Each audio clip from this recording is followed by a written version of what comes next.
Welcome, this is lesson 10 of the Etma core. In this call, we are going to start talking about the transmitter. In the previous tutorial, we've talked about the receiver and the MIME model, Media Independent Interface model. So in this tutorial, we are going to start talking about the transmitter. So head over to projectfpga.com/tcp. Click on the state machine to see the code for this particular tutorial. So at the end of this tutorial, we have seen the different states of the transmitter. We talked about the states of the receiver, so it's almost closely related together. So this is the logic sim circuit. There are actually two I'll be using to explain this state machine. This is the second one, but don't scared. So these are the different states of the transmitter. It has the state IPG, state idle, state preamble, state data, state pad, state FCS, and state differ, state backup, state jam, and so on and so forth. So okay, they are not much, there are up to 8 or 7 of them. So initially when we reset, okay, I said earlier that I'll be simulating all my circuits from now on. I didn't actually start on time to simulate the first ones, so from now on I'll be simulating them in logic sim, so you see what they look like. So let me add the clock. Remove the stagnant MTS clock. Then I turn on the tick enabled respective of the frequency. I just turned on the tick enable, so the circuit is on and is ticking. So when I reset this transmitter state machine, let's see what happens. Let's see the first state. When I turn on the reset, it automatically goes to state differ. So what is this state differ? This state differ is the state is like a suspended state. I suspend the transmitter. The state differ means do nothing.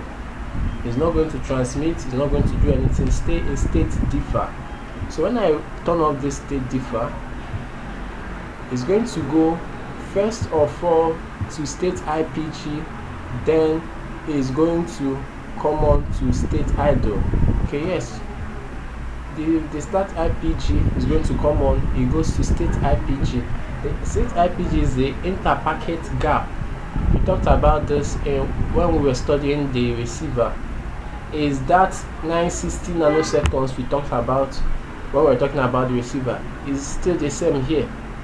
It has to give that interpacket gap, and from there it goes to the state idle. So this state idle is the idle state. The difference between the state idle and the state differ is when the transmitter is in state idle, it can resume transmission from state idle, but when it's in state differ, it's not going to do anything. It's not going to transmit, it's not going to do anything. So we use this state differ when the carrier is busy. That is when the line is busy. That is, if the transmitter senses that the line is busy, maybe it senses another carrier transmitting, it's going to stay in state differ. It's very different from the state idle. The state idle means that the transmitter is not transmitting anything, but it can transmit, but at this point it has nothing to transmit, so it stays in the state idle. But if there's another carrier transmitting on the same line, is going to be in state differ. When it's in state differ, it cannot do anything, it can't transmit. So after state idle, it goes to, once the start of transmission starts, is going to go first to the start state preamble. Now note, for me to move them to any of the states, I'm going to use the start option. This is the start IPG to start the state IPG, start differ, start idle, start preamble, start jam, start data, start pad, start FCS. So all these start signal are used to start each of their states. That is start IPG for state IPG, start preamble for state preamble, start differ for state differ, start idle for state idle, and so on. So whenever I turn on any of these start signal, the state gets latched. The state gets latched. So we are now in state idle. So that is because we turned on the start idle. It goes to state idle and waits there until the start of transmission. So when at the beginning of every transmission is this start preamble signal comes on, and the state preamble is going to get latched. At this point, the transmitter starts transmitting the preamble first. It starts transmitting the preamble. After transmitting the preamble, it starts transmitting the SFD, the start frame delimiter. So immediately after the SFD, the transmitter starts transmitting the actual data. It now goes over to the start data stage. So you see it, the first data comes on. From this point, it's going to be switching from one start data stage to another, from one start data stage to another, from one start data stage to another. At this point, it's transmitting the data neighbor by neighbor. Just the way the state data was receiving the data neighbor by neighbor, the transmitter start data is likewise sending the data neighbor by neighbor. Neighbor by neighbor is sending the data neighbor by neighbor. Then at the end of the transmission, the transmitter is going to check if the transmitted data, that is excluding the preamble and the SFD, if the transmitted data is it up to the minimum frame size, because the transmitter has the minimum length of frame to transmit. If it's below this minimum frame, the receiver is going to see this as a collision. It won't see it as a data. It's going to check the length size of this received data. So at this point, the transmitter will check, is this my data up to the minimum frame length? If it's not up to the minimum frame length, it's going to enter into a state called start. The start pad signal is going to come on, and the transmitter is going to enter into the state pad mode. In this state pad, it starts padding the data with zeros. It starts padding it so that the frame will be up to that minimum required size. There's a register called min FL, a register which stores the value of this minimum frame length. It's going to compare it and check, is it up to the minimum? If it's not up to the minimum, it starts padding it. If not, if it's up to the minimum, it's going to skip this particular stage and go over to the FSC. You're going to skip the start pad and move over to the start FC. So when you get to the start FC, the state FC gets latched. So what is this state FC? Is the frame check sum. At this stage is where we add the error checker. In our state, we use the CLC as an error checker. So at this point, the CLC is going to be attached. It's going to be transmitted at this point. The CLC, cyclic redundancy check bit, is a 32-bit treated when we're talking about the receiver. Is going to be appended at this stage. It's going to be appended at this stage. Then after that, it goes back to the state IPG and then back to the state idle. So there's also this start back off. They start back off and then they start jam. That is when there's a collision. The start jam turns on and so on. So we are going to see how does these signals, how are they generated. This signal that turns on these states. How do we generate these signals? All these start IPG, start differ, start idle, start preamble, start jam, start, and all of them. Then there's also this signal full D. This full D means full duplex. That is, you are trying to set the transmitter in full duplex mode. At this point, we will be using the CSMA CD, the collision detection protocol. We'll now be using the flow control. The flow control is a separate module on this one. When we'll be talking about the mark control, we're going to see how the transmitter works in full duplex mode. But for now, let's head over to this second sub-circuit. So I explained to you how we generated all these start signals. The signal that is in charge of starting these different states. So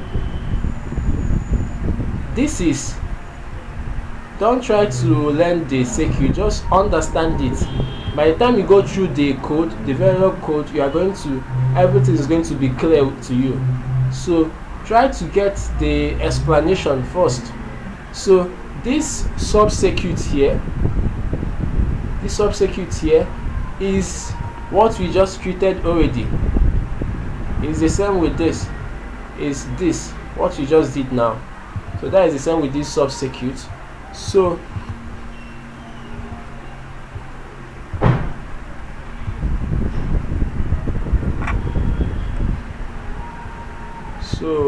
let's go down and remove. I'm going to remove this clock.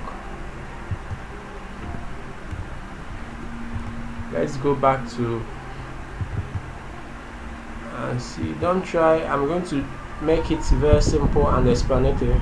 So this is the same sub-circuit we just talked about now. As you can see, these are the different states. The state IPG, state idle, state preamble, state data, state pad, state FCS, state jam, state backoff, state differ.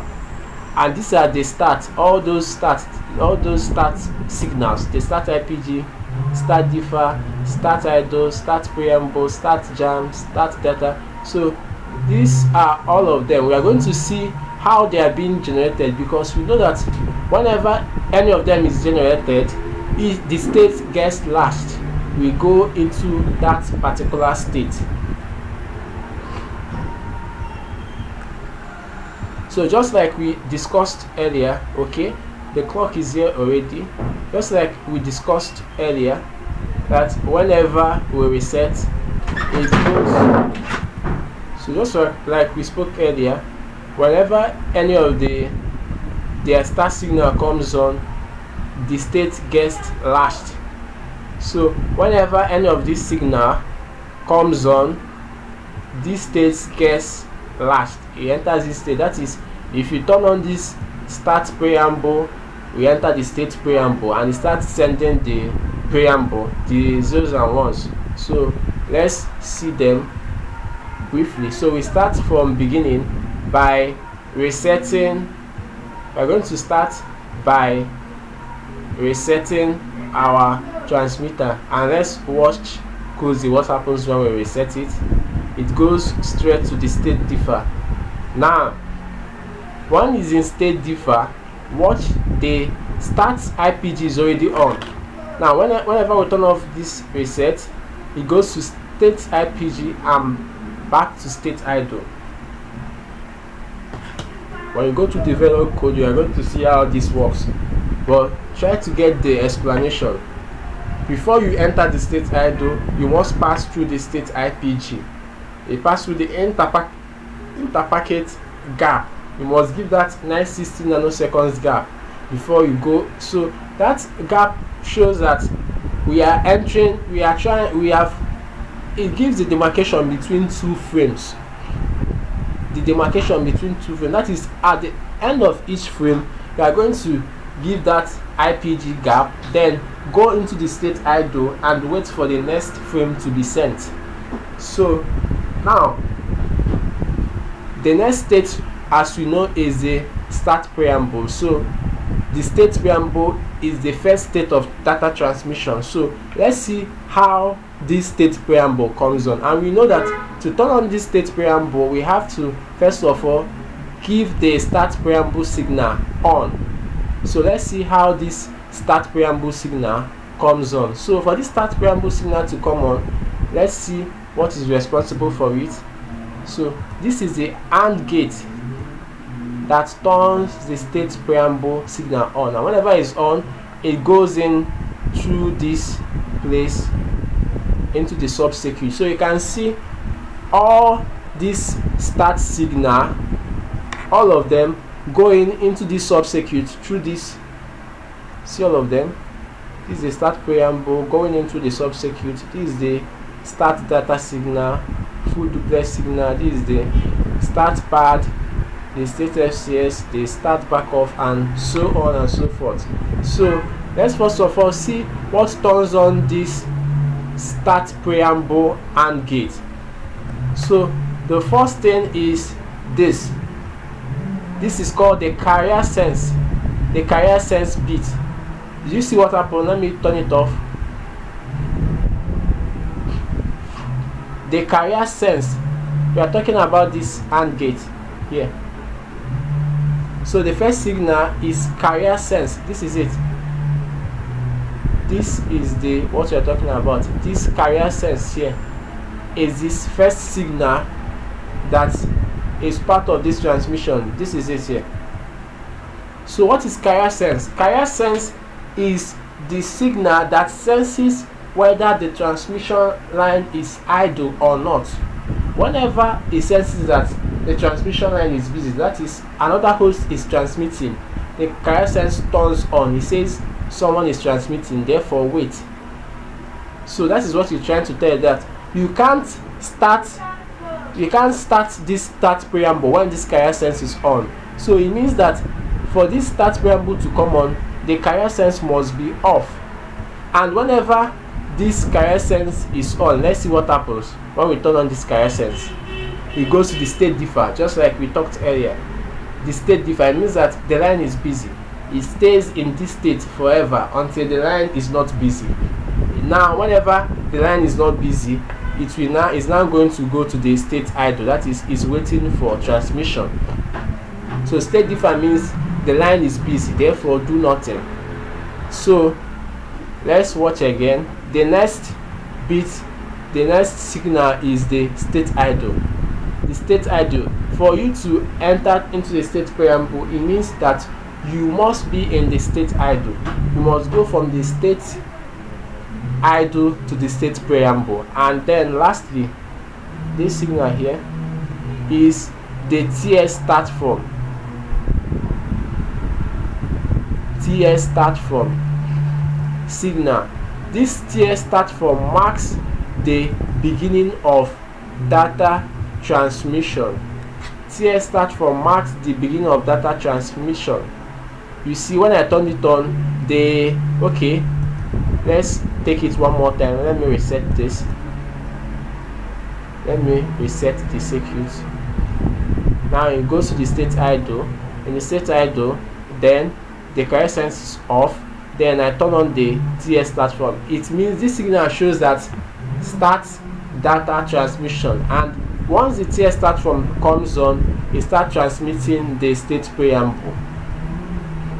It goes to the state preamble. So the state preamble starts transmitting. So now the state preamble is transmitting. Let's see, from the state preamble is supposed to enter the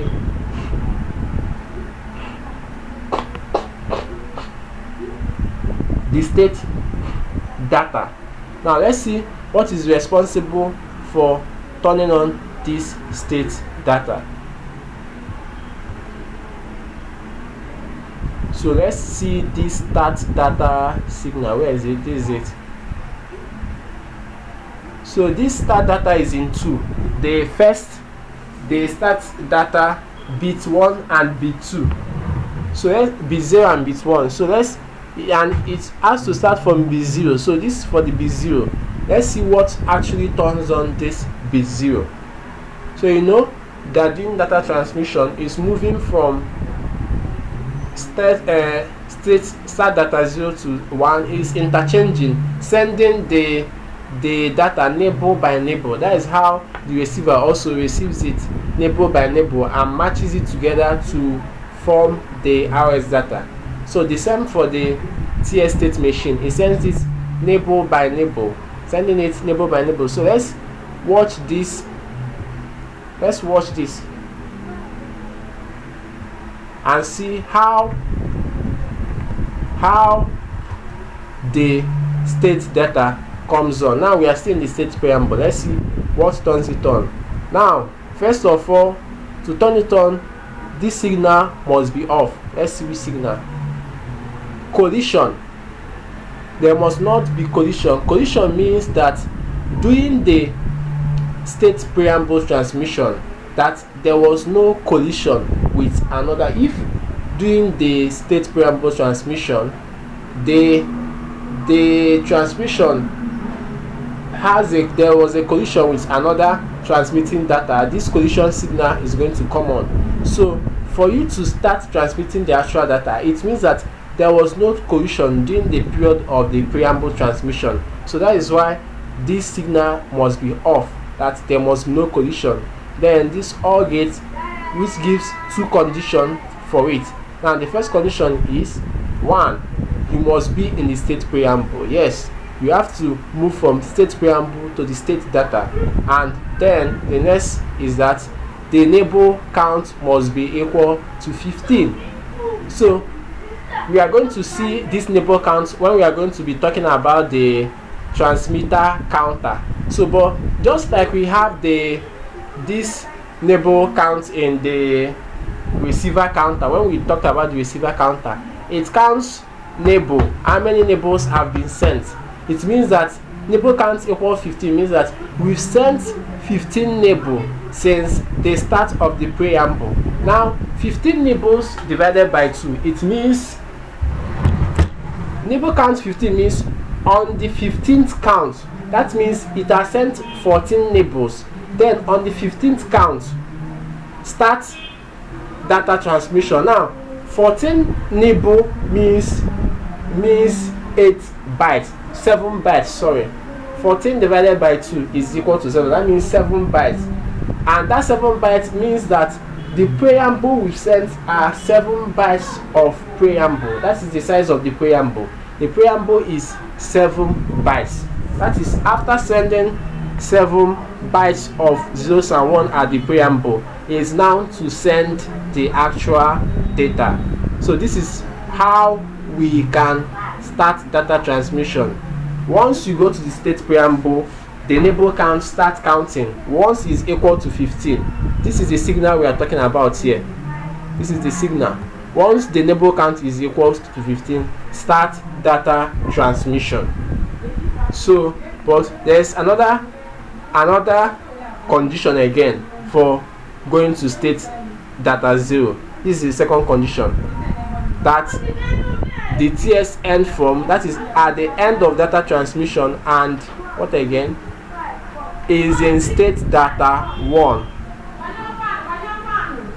It means this signal must be off, the TSN form.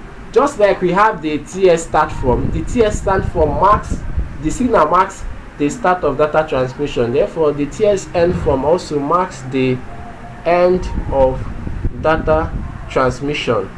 So once the TSN form is not on, it means that we are still in the process of data transmission. And then this second signal means we are in state data 1. So this is the switching in. What the second condition that moves it to state data 0 is this switching. If once it's in state data 1 and you have not reached the end of data transmission, move over to state data 0. If you're in state data 0, if you have not reached the end of data transmission, move over to state data 1. If you're in state data 1, you've not reached the end of that data transmission, move over to state data 0. So this is how the state data 0 and 1 interchanges each other. They are moving from one state to another, sending the neighbors, sending the data neighbor by neighbor, until this signal TSN form until this signal comes on. That marks the end of data transmission. So let's see. Oh, sorry, what am I doing? Oh, what have I done? Okay,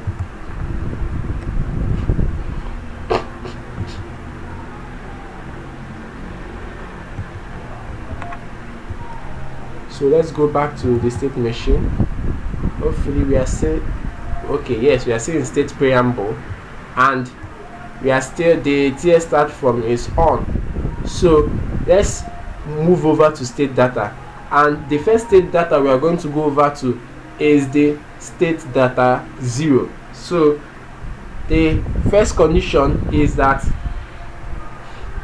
this signal must not be on. The TSN form must not be on. Once it's on, it means data are finished sending, so cut everything. So to enter now, what we are going to do is, one is that this signal here, there is no collision, that is true. Then this one again, TSN form is not on, that is true. Now, and this last one is that we must be in state data 1. We are not yet in that state data 1. So let's go over to this second one. It says we must be in the state preamble. Yes, that is true. And then this signal, the neighbor count, that is, we use this neighbor count equal to 15 to check that the preamble, we have sent 7 bytes of preamble successfully. So we are now going to turn this neighbor count and see how we are going to move over to the state data. So can you see it? Can you see it has now started interchanging, moving state data to state data, switching from one state to another, and it's going to continue this way until this signal comes on, the TSN form comes on and tells the transmission that we have reached the end of valid data transmission. So can you see it? But we've already talked about how the state data 0 comes on. So let's see how state data 1 comes on. So this is the state data combined. Now this is for state data 1. So let's see how this AND gate for state data 1, how it comes on. So let's check the conditions for turning it on. One is that this signal must be off. What signal is it? Collision. There must be no collision. This signal, there must be no collision. Yes, there's no collision. Now 2, there must be no underrun. We are going to talk about this underrun in another tutorial. So these are the signal is going to check for. There must be no underrun. Underrun is error in transmission. I'm going to show you. Underrun means that the host, that is our top layer, didn't send the data we are supposed to send on time. So don't worry, we're going to see how it's being generated. All the signals here, we are going to see how they are being generated. Every signal here, these are the signal that controls the transmitter state data. In future tutorials, we are going to see how all of them are being generated. Then again, this signal must be off.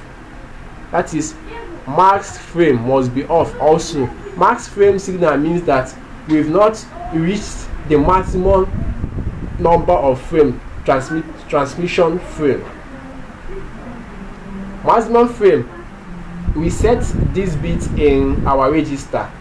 There's a register that contains it. It checks, have we reached the maximum number of frame? If we have reached, cut the data transmission. So that is that. Then lastly, the last condition is this: it has to be in state data 0.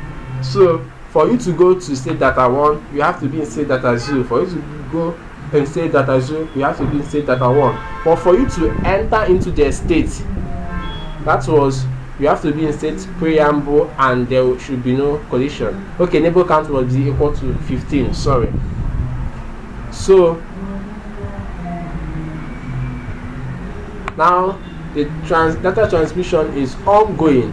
Now at the end of the data transmission, okay, let's not end this. Let's assume that the transmitted data is not up to the required, is smaller, the size of the data is very small, it didn't meet up the maximum frame. Let's see how we can enter into this state pad.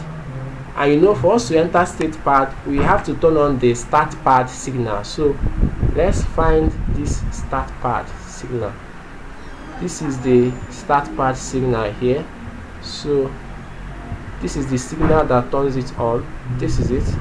So this is the AND gate that turns on the start pad. So we want to enter the start pad. That is assuming the size of data didn't reach. So let's see the condition for it. 1, this must be off.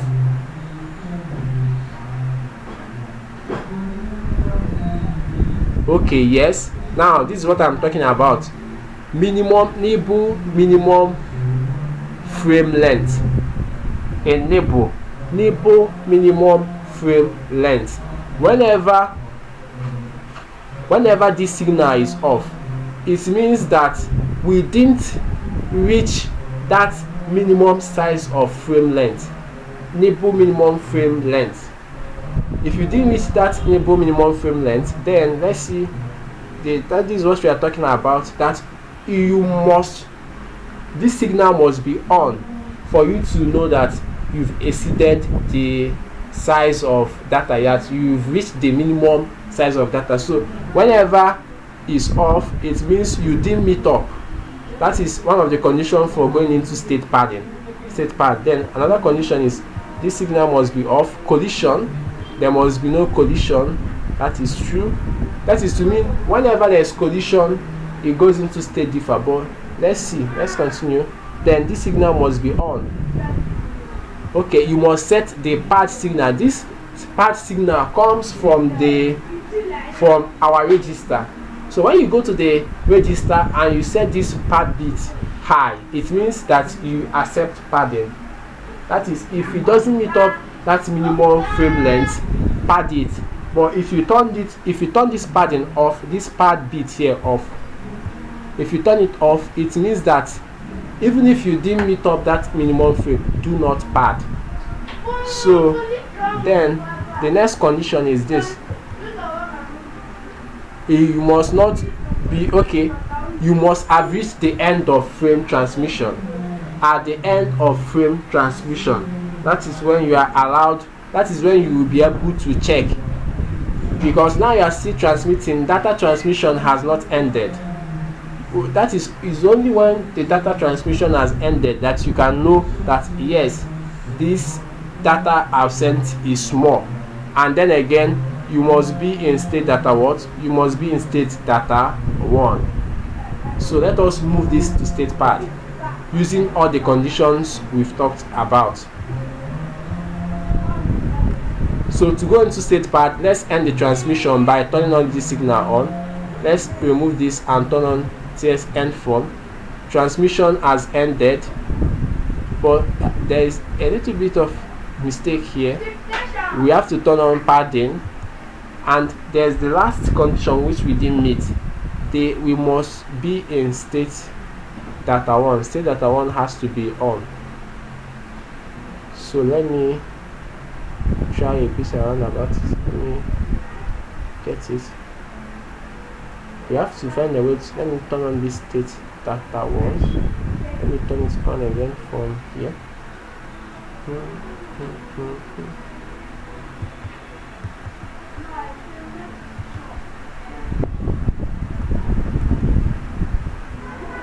Okay, let me just make a quick one. Reset it. Let me just reset everything, and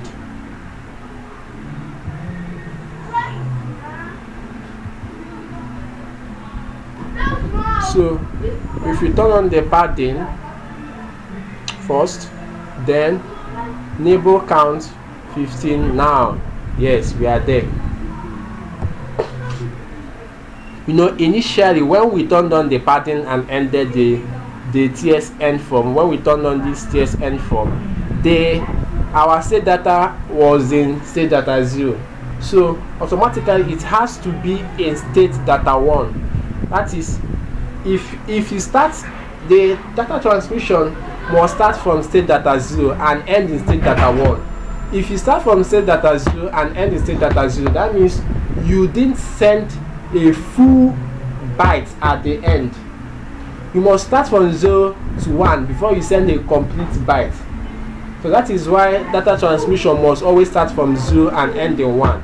If you start from 0 and end in 0, that means you ended with a neighbor, you didn't end with a byte. It must start from 0 to 1 before you send a byte. So that is why this is how we turn on the state part. I'm going to cut this video. It's already 35 minutes long. Then in the next video we can continue from where we stopped.